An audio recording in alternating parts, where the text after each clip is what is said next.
Let's do it. Welcome back to Her Tell. Okay, she's back. We like her. I know you like her because y'all keep sending me emails and stuff about when's Sarah coming back. She back. She got another piece out on inaugurations and accidental presidents. This is going to be fun. Always love talking a little history with our friend Sarah Stuck from over in the UK. How are you, ma'am? Great to see you again. I'm good. Thank you for having me on again. It's always super fun. This is fun because we don't thankfully have a presidential cycle right now, but we're entering into the 2024 presidential cycle. We talked about this last time you were here. We y'all are getting ready to do the coronation of King Charles. We do inaugurations every 4 years, so it's just kind of a regular, it's a routine. It's just something we do. You've got 8 examples here of when it wasn't routine, either by death or assassination. These are fun to go over. Let's start with the first one, though, because this is one of those not really talked about presidents very much. Johnny Tyler, as Val Kilmer would have said in Tombstone, right? John Tyler, but he was the first, and the way he handled it set the tone, kind of like George Washington being the first president. When you go first, you set the tone.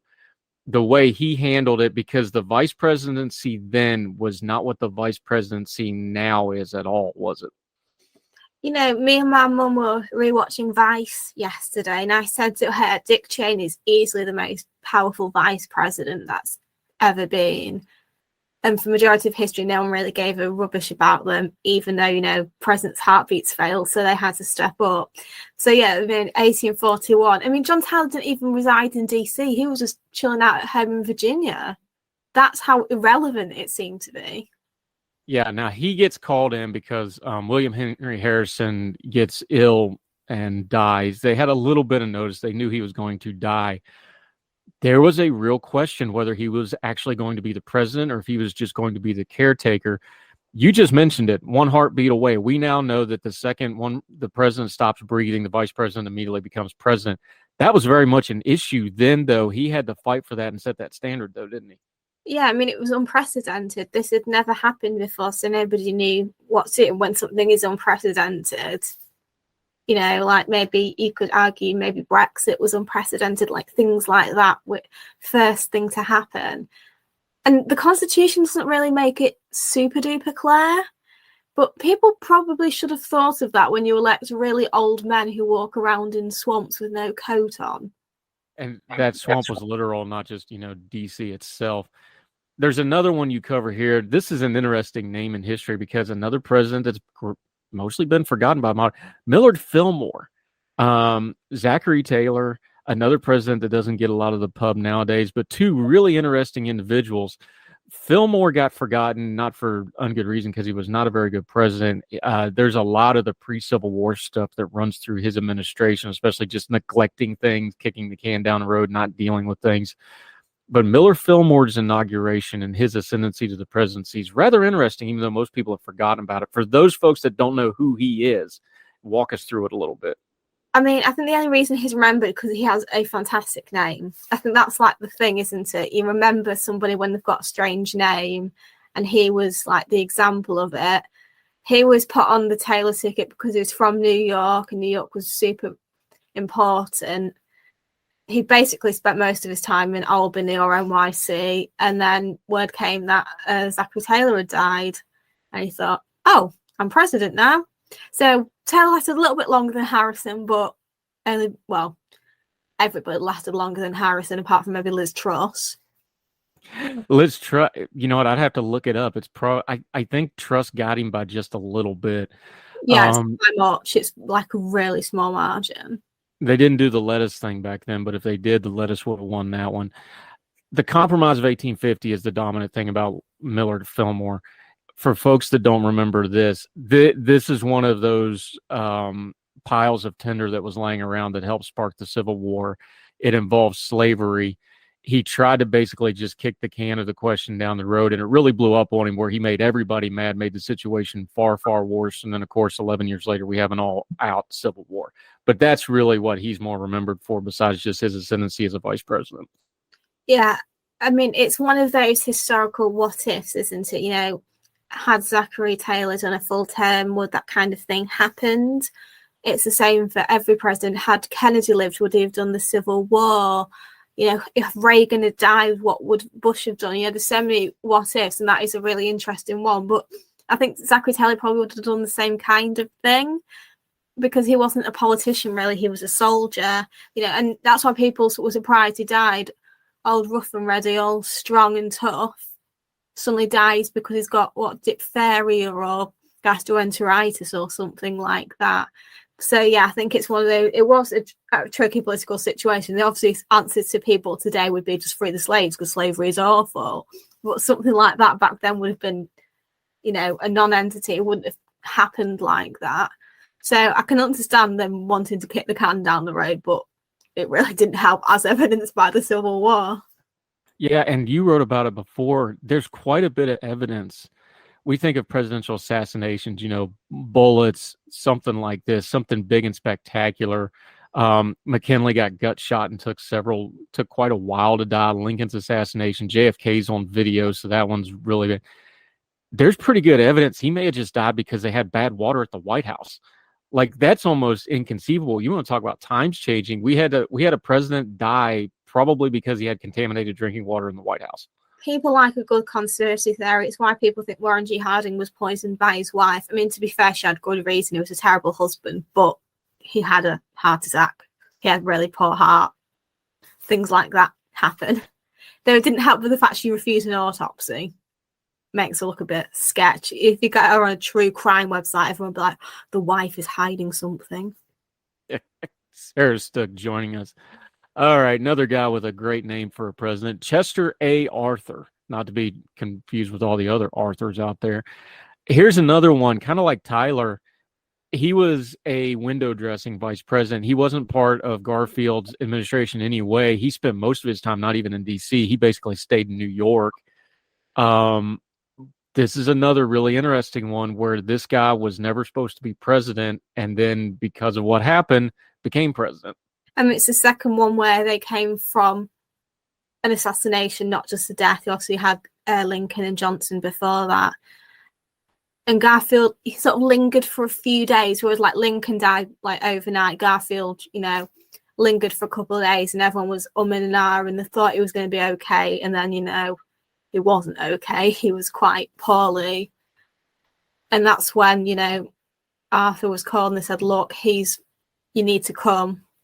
But he was in New York when it happened because he didn't want to seem overeager, which is understandable, really. And, the word came because, Garfield died a horrific, horrible, long, worn-out death of months. So, what do you do when a president doesn't die immediately? You can't really spring in because, it already looked bad enough because the assassin yelled out, now Chester Arthur was president, which made him look implicated, and people already didn't like him. So when he ascended the presidency, people really didn't trust him. And apparently he was a nice guy, he loved his wife, and didn't want to be president that way. But at the same time, the implications there were not fascinatingly good for him.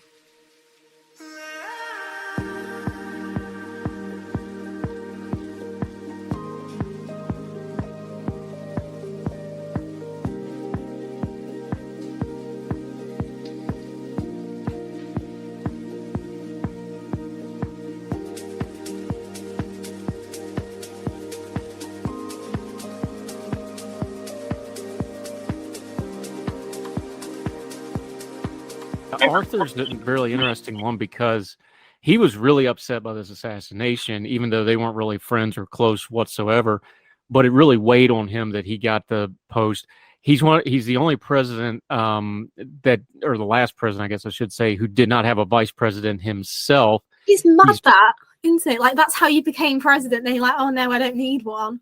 Yeah, it's really interesting. He tried to do some really important stuff like civil reform, which was really bad at the time. It was a hot button issue that needed addressing, but he just came off kind of meek. He was kind of kneecapped from the very beginning of his administration, and he's forgotten. You listed it in the piece. He's frequently listed as the least remembered president, which is kind of remarkable considering, he's more towards the more modern era presidents. But nobody remembers the guy, even though the circumstances are extraordinary. Yeah, I kind of feel a bit bad for him because I know this is like a really weird way to phrase it, but he's got quite a normal name. You remember Millard Fillmore because the name is weird. Chester A. Arthur, fairly ordinary name. Chester, maybe not a name you hear a lot of, but it's certainly more, common than my lad Fillmore. And that's how I just think people remember weird names and weird stories. Sarah Stook joining us, historian. Okay, from one of the least remembered to one of the most remembered presidents. I know he's one of your personal favorites. Teddy Roosevelt, Theodore Roosevelt. McKinley's assassination is something I've studied a little bit because I find it fascinating, the circumstances surrounding it. Teddy's a little different. They almost made him vice president to try to kind of keep him out of the way for the few years because everybody knew he was ambitious. Everybody knew he wanted to be president. So they're like, well, we'll make him vice president. He can't do any damage there, right? Whoops. Well, as Mark Hanna said, that damn cowboy could be president. And he was right. They should have listened to him. Instead of, keeping him away, they thought, oh, no, he'll be fine. Because, McKinley was sort of fairly young, fairly healthy. So, and it'd been 30 years, 20 years since the presidential assassination. Nobody thought that it was going to happen again. And then, boom, stomach shot. Yeah, and it was funny because Roosevelt actually didn't want to be vice president because he thought it was going to hinder him. He actually did respect McKinley quite a bit, so he didn't want to play second fiddle to McKinley. He rushed to McKinley's side. McKinley was gut shot for people that don't know the full story. They thought he might live, though. He actually started to improve, but they didn't have the modern understanding of medicine. There was internal issues. So Roosevelt actually was at his side and then went back to business as usual because they thought he was going to recover. And then McKinley took a turn for the worse. And now you have President Theodore Roosevelt, one of the great, good, bad, or indifferent, one of the biggest, brashest, loudest presidencies we've ever had. He's a huge figure in American history. It's just amazing that he almost refused the role that made him president. Well, there is the case of, it was either Harrison or Garfield, I never remember which, I read it in a book recently, where somebody was offered the vice presidency and they said, oh, I can only guarantee it if, he dies or something. Obviously, that president died. So that person, whoever it was, could have been president, but they didn't think that they would die or be assassinated. Because you don't think about that, really. Especially in the modern day, presidents can get poorly. We've had plenty of presidents who've had operations and obviously Reagan was shot. But you also almost think they're immortal and invincible. Obviously security is a lot better. So, hopefully there's going to be no more assassinations. But I think the only thing I can really think of is when John McCain picked Sarah Palin, because John McCain was old. He knew that, if there was a chance he might die in office and he needed somebody young to replace him. Yeah, and Roosevelt, of course, he became the first of these guys who was very well remembered. He won the presidency in his own right. He was the first ascending vice president to do that. But then when he was running his Bull Moose ticket later on, which was unsuccessful to return to the presidency, he himself was almost assassinated. He was actually shot. It wasn't too bad of a wound. He finished the speech famously because he had a dramatic flair for the theater. He's like, hey, I finished this speech. This is legend stuff. Let me just go ahead and rack out this 45-minute speech right quick with this bullet in my chest. He almost fell to an assassin himself. That's a pretty interesting bookend to a political career, that your last campaign you get shot and you become president because of an assassination. That's just part of the legend of Theodore Roosevelt now, but that's pretty extraordinary stuff when you actually sit and think about it. Well, he knew that he wasn't mortally wounded because he wasn't coughing blood, which means it hadn't hit so long. Basically, if you watch a film and someone's coughing blood, ain't good, they're probably going to die. And it lodged in his glasses pocket, and his speech, which was 90 minutes long, very, very thick. So he went, oh, I'm okay, you can't kill a bull moose, don't kill the guy, please. Read on, and then went to hospital. I mean, that is just Chad behavior. Come on. All right. Silent Cal, Calvin Coolidge, interesting figure in American politics. Would that more of our politicians get the nickname Silent Anything so we wouldn't have to hear from him constantly. Warren G. Harding died. Now, Harding and Coolidge had an interesting relationship. They weren't particularly close, but Harding, who was pretty good with administration stuff, he did have Coolidge sit in on cabinet meetings and things, which was not the norm now. Now that's kind of the norm. The president takes the briefings, does the cabinet meetings. Harding, somewhere in the back of his mind, understood, he needs to be somewhat involved here. And wouldn't you know who won the pony? Harding collapses and dies of what we think was probably pneumonia or related illness on a West Coast tour. And now all of a sudden we get President Calvin Coolidge. Yeah, I mean, that was almost nice of her to say, he's vice president, he should sit in.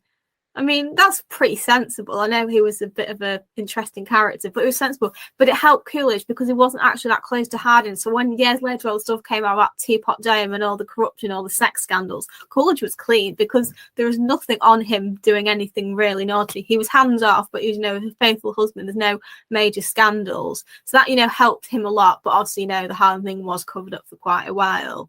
But you can imagine Coolidge finding out and not saying anything and just be like, oh, living up to the nickname. But I do think it's cute his father swore him in. I just think that's really adorable family bonding moment. Yeah, you're the president now. I'm going to swear you in.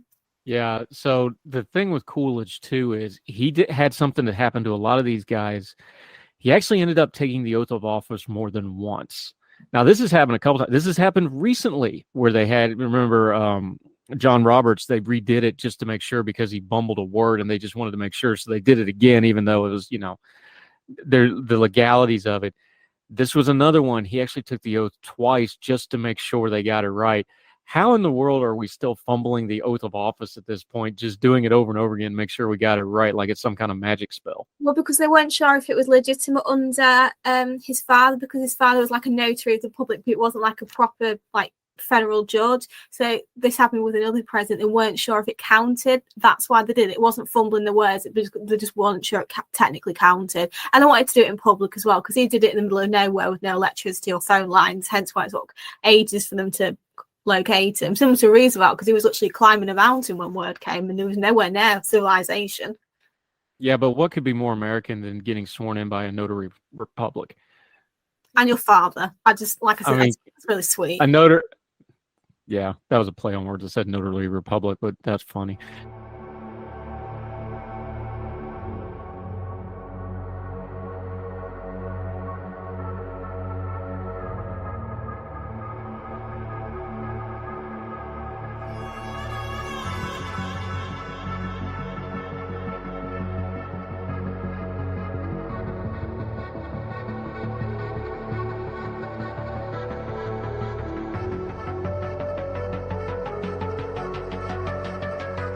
All right.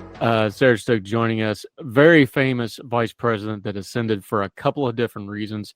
Harry Truman. Of course, FDR had poor health his entire life. It was hidden from the public. So for the public, it was a shock when FDR died, because for most of them, he had been president most of their adult lives. Most of them didn't remember any other president than FDR. Truman comes in. There's politics involved here. He oversees the Second World War ending. He oversees the beginning of Korea. He has to follow FDR, which is not an easy task. He drops the atomic bomb. Harry Truman, people have kind of forgotten that he ascended after FDR, though, because of all the stuff that happened during his own presidency.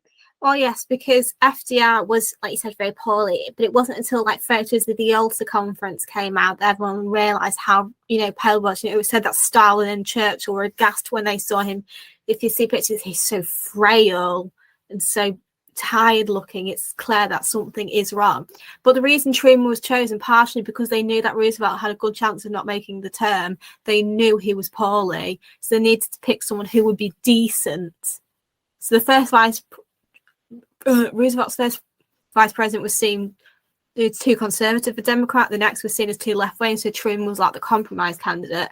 But they barely saw each other. They met about 3 times in private between the inauguration and Roosevelt's death. Truman didn't even know about the Manhattan Project. Somebody pulled him aside afterwards, like, "Oh, by the way, we've got some nukes." Eisenhower knew about it as head of the army, but Truman was found out. He was like, "Oh, okay." And that's a pretty big thing to put on somebody. Yeah, we've got these nuclear weapons that could kill thousands of people. Do you want to do it? It might save more people, but it's still a horrible thing. And, it's still so controversial today, isn't it? I mean, there's a reason why the Japanese don't like nuclear weapons and they're pushing for disarmament. Yeah, interesting stuff with Truman. When he left office, he was very unpopular, but that comes from firing MacArthur and some other stuff. And again, he had to follow FDR. Nobody's going to follow that with the contemporary. But the historians have been pretty kind to him over the years. He's one of those presidents whose reputation has changed quite a bit in the years since he served. I mean, you get that. I mean, if you look at somebody like Andrew Jackson, he was praised by historians. And I think rightly so, paid off the national debt, things like that. He was quite a good president. But then you look at things like how he treated the Native Americans, things like that usually come into perspective later, and things like civil rights. Woodrow Wilson usually praised as a very good president, but also, I mean, he was extra racist for the time, which means he was racist. Then you get some who get, you know, people are warmer, you know, George Bush Jr., you know, very controversial, but I think people are actually softer on him now, which is really interesting. Maybe they compare him to Trump, and the Iraq war still controversial, but people seem to be a bit softer on him, which I find quite interesting, but I don't think he'll ever be ranked one of the greatest. Sarah Stook joining us. Okay, the most famous of these by far, and it's because of the photograph involved, plus the circumstances, but Lyndon B. Johnson, the Kennedy assassination, the famous photo on the plane, Jackie's standing there shell-shocked. I'm actually happy that there's no video of this because, God, this just had to be horrific for everybody involved. Johnson doesn't want to be there. Nobody wants to be there. Jackie's just shell-shocked standing there, but there's the famous photograph on the plane. Plane was actually on the ground. You know, the body's on the plane of President Kennedy. For that generation, this was the watershed moment. You know, anybody of my parents' generation, it's always, where were you when Kennedy was shot, right?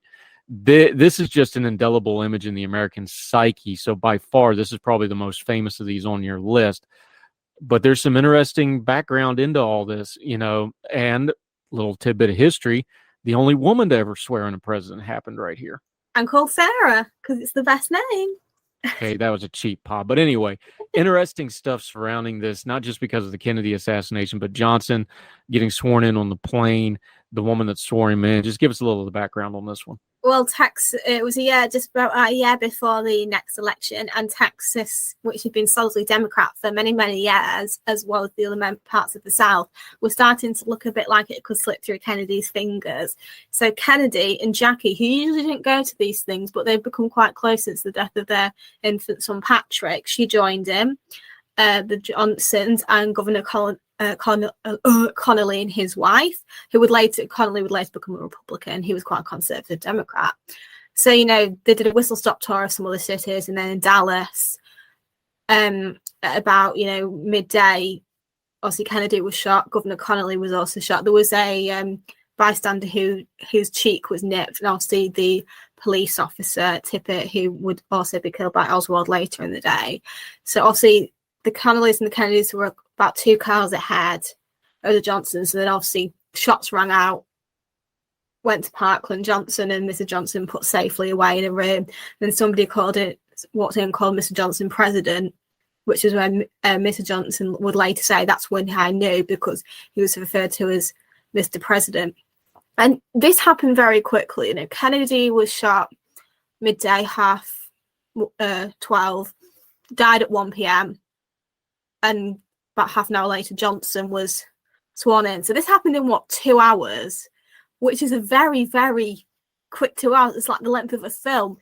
One moment you're in the car and you're vice president, then 2 hours later you're president. The one before he was assassinated, his widow is just looking shocked. I mean, I know Johnson's a controversial character, but can you imagine that? I think it's probably the most horrific. Yeah, again, I opened it up with this. Like, I'm on one hand, I wish there was video on this, but on the other hand, I'm glad they didn't film this, because everything going on there just had to be, the picture speaks for itself. When you look at the faces and you look at everybody involved, and, you know, the picture of Jackie Kennedy is the one everybody remembers, you know, literally had her husband in her lap at one point, crawling off the car and all that. You know, she's just staring off into the distance, really. I mean, she had PTSD afterwards. It's, you know, it was kept quiet, but she was treated afterwards. And it was the kind of thing that probably wasn't really discussed back then, especially maybe for a woman. But your husband got his brains blown out in front of you. You know, you're holding on you, literally, not to be graphic about it, but, you know. She's got blood everywhere. She's holding him as he dies. He's like gurgling and breathing, but he can't talk. So he's like breathing. But, you know, you get to hospital and the doctors say, you know, he's not dead, but we can't do anything.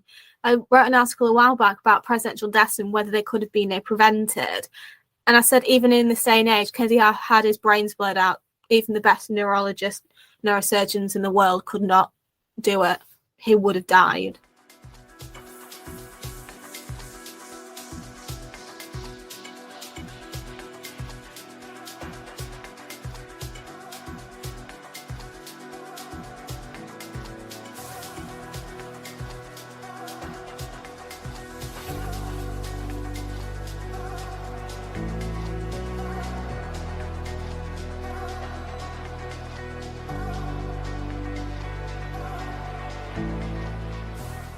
Sarah Stook. All right, a little bit lighter note, but a dark moment in American history. Gerald Ford. Of course, he takes over when Nixon resigns. Still the only president to resign. Although y'all get resignations all the time. That's actually the preferred method of getting rid of your prime ministers. Very They much. resign. They just go hit the skids. We haven't mastered this yet. We need to work on it. We should have more resignations than we have.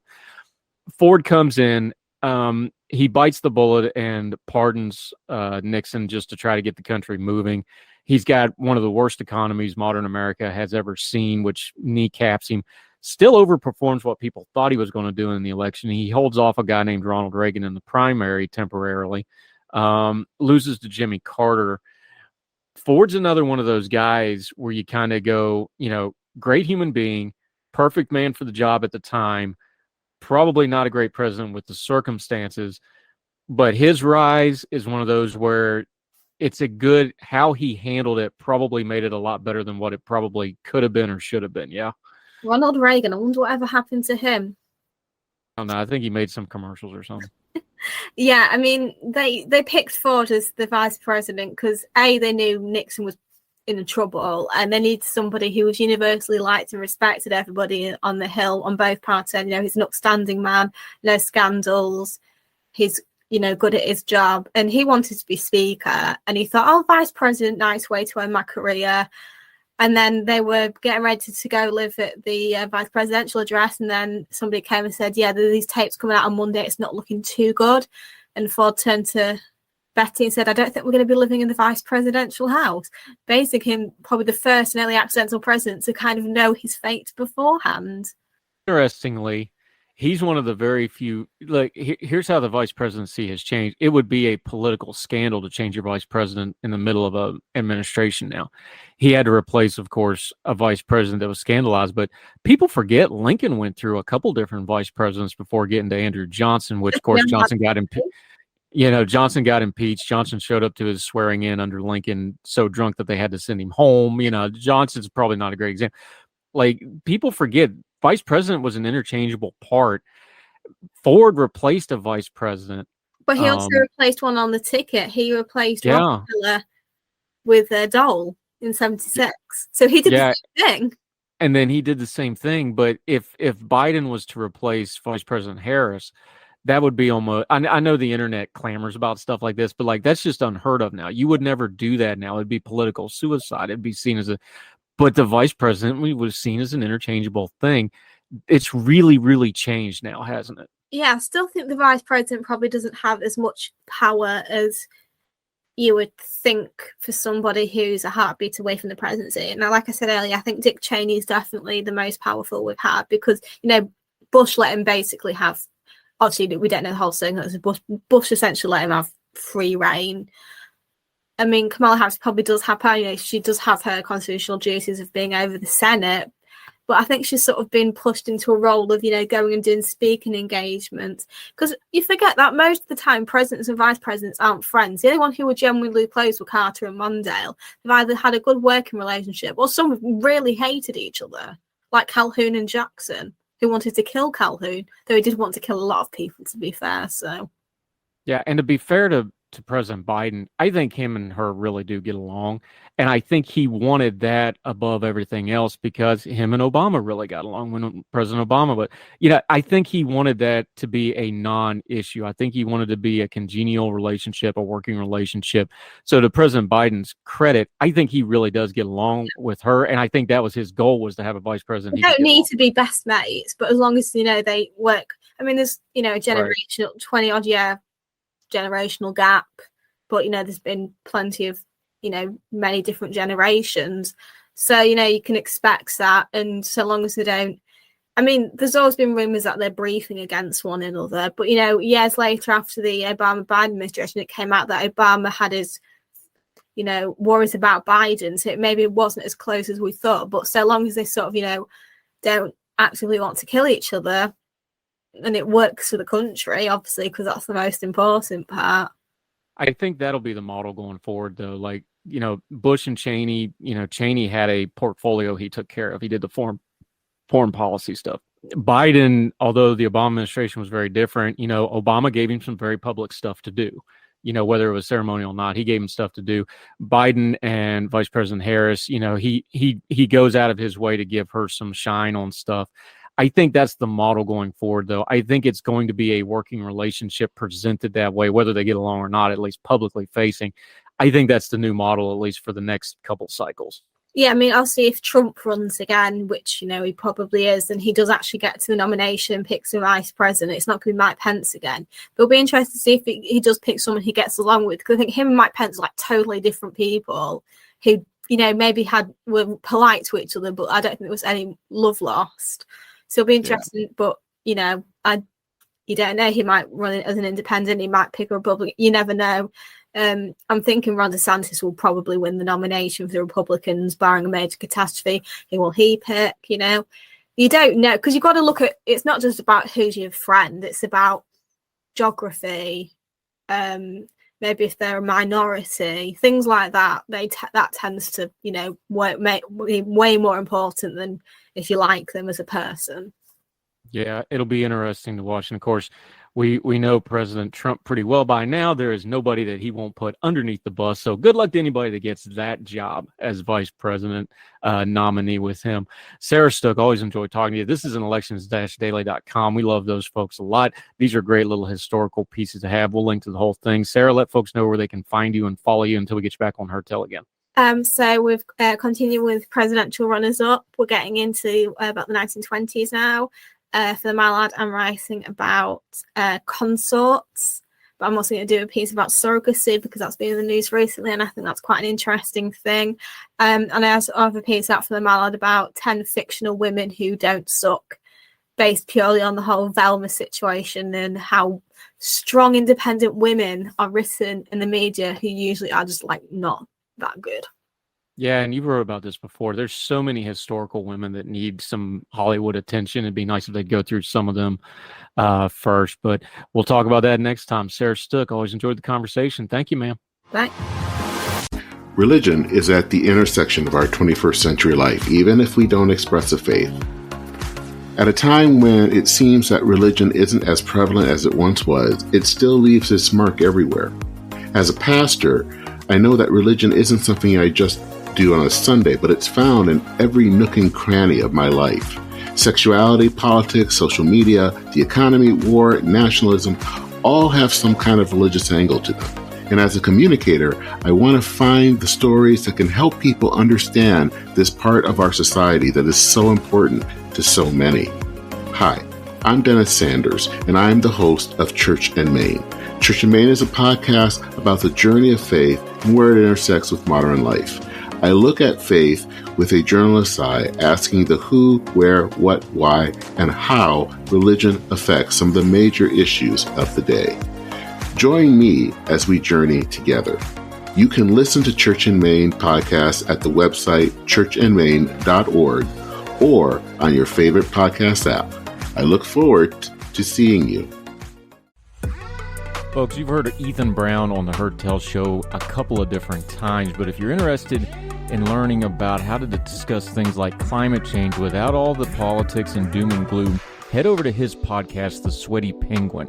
Sweaty Penguin is a late-night comedy-style climate podcast working to add nuance, critical thinking, humor, and hope to the climate conversation. They got over 100 episodes already, breaking down weekly news stories and specific topics, from the vanilla to the ADHD to the international accountability to orangutans. Yes, I know, that's a comedy thing, so just go with it. But each time, exploring different ways we can make progress on these issues while still helping the economy, health, security, and everything else we care about. Feel overwhelmed, exhausted, or excluded by today's climate change discourse? This is the podcast for you. Find The Sweaty Penguin wherever you get your podcasts or at www.thesweatypenguin.com.